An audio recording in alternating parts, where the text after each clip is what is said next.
آج ہم ان بہت ساری پتنگوں کو اور ان ڈوروں کو تلف کر رہے ہیں باقاعدہ طور پہ ہماری عدالتوں سے احکامات لینے کے بعد، جن کو ہم نے اس پوری کیمپین میں ہم نے یہاں پہ ہم نے کنفسکیٹ کیا ہے، کلیکٹ کیا ہے. اور اس طرح کی بہت ساری اور پتنگیں ہم پہلے بھی گائے بگائے آرڈر لے کے تلف کر چکے ہیں، اور بہت سارا مال مزید بھی اس کے بعد تلف ہوتا رہے گا. مقصد آج یہ تھا اس چیز میں آپ سب کو اکٹھا کرنے کا، یہاں بلانے کا، کہ جو افسوسناک واقعہ ہوا اس کے بعد بہت سارے چھوٹے چھوٹے زخموں کے واقعات ہم نے دیکھے.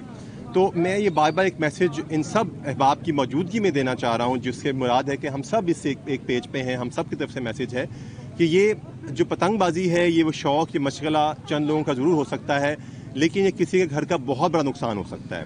ہم پچھلے دنوں سے دیکھ رہے ہیں کہ کس طرح سے ایک قیمتی جان جو چلی جاتی ہے اسے خونی کھیل کی وجہ سے، اس کے بعد اس کے گھر کی کیا حالت ہوتی ہے.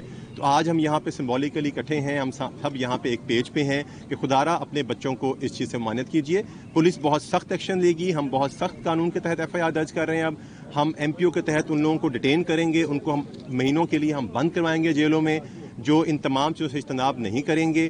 لیکن اس سے پہلے ہماری ایک سیوک ڈیوٹی آتی ہے کہ ہر چیز جو ہے وہ سزا سے ہی نہیں ہونی چاہیے. کوئی عمل جو ہے وہ ایک سوسائٹی کے اپنے اندر بھی جو ہے وہ ایک مل جل کر سوسائٹی کا اپنا بھی ایک ایسا رول اس میں ہونا چاہیے جس میں ہم سب لوگ مل کے اس چیز سے منع کر سکیں. میں اکثر کہتا ہوں کہ یہ کوئی پتنگ اڑانے والے کوئی کرمنل ریکارڈ یافتہ نہیں ہیں، کوئی وہ ڈاکو ڈکیت یا کوئی اس قسم کے ان کا ریکارڈ نہیں ہے. وہ گھروں کے بچے ہیں، وہ بعض کا شریف خاندانوں کے لڑکے ہیں. تو وہ کیوں اپنے ریکارڈ کو، اپنے کریئر کو اس ایک خونی کھیل کی وجہ سے، جس کے نقصان کا ان کو تدارک یا تو بالکل نہیں ہے، اور اگر ہے وہ یہ کام کرتے ہیں تو پھر تو بہت اس میں انہیومینٹی والی بات ہے. تو خدارا اس چیز سے اجتناب کریں.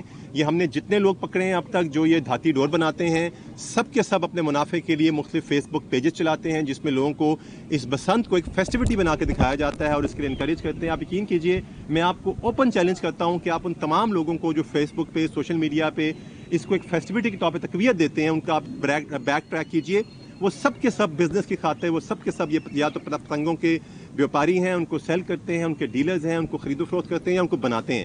تو بالکل آپ اس چیز سے اجتناب کیجیے. اور میں ایک بار پھر سب کا، یہاں جتنے لوگ موجود ہیں، میں فردن نام لوں گا، کوئی نام مس ہوگا تو شاید یہ زیادتی ہوگی. جتنے ہمارے یہاں پہ سول سوسائٹی کے لوگ موجود ہیں، ہمارے میڈیا کے احباب موجود ہیں، اور خاص کر میڈیا نے پچھلے ان چند دنوں میں بہت محنت کی ہے اس چیز کو اجاگر کرنے کے لیے. اور آپ یقین کیجیے کہ اس ایک بھی آپ کی خبر کو ہم پولیس پہ کرٹیسزم نہیں مانتے. وہ آپ کی ساری خبریں تھیں سوسائٹی میں اویئرنیس کے لیے تھیں.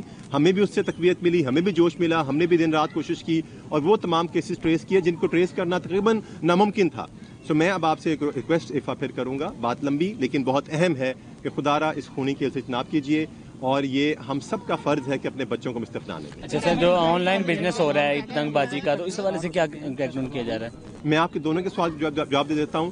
آن لائن ہم نے یہاں پہ 3 جو ہے وہ ہم نے فیصل آباد میں بڑی سوشل میڈیا، ایک کائٹ اسٹیشن فیصل آباد کے نام سے تھی، ایک کائٹ کنگز تھی، اور اس طرح کی ایک اور تھی. ہم نے ان کو بسٹ کیا اور ان کے اندر تقریباً ہم نے کم و بیش جو سارے لوگ پکڑے، میں 30 کے قریب لوگ پکڑے اس کے اندر. اس کے علاوہ اب تک میں 2700 کے قریب ایف آئی آر ہم دے چکے ہیں. ہم 13 کے قریب بڑی مینوفیکچرنگ فیکٹری ہم پکڑ چکے ہیں. ہم تقریباً 850 قریب وینڈرز کو ہم اریسٹ کر چکے ہیں، اور بہت سارے کائٹ فلائرز کو اریسٹ کر چکے ہیں. یہ سارا کام اس کے اندر ہم اب تک کر چکے ہیں.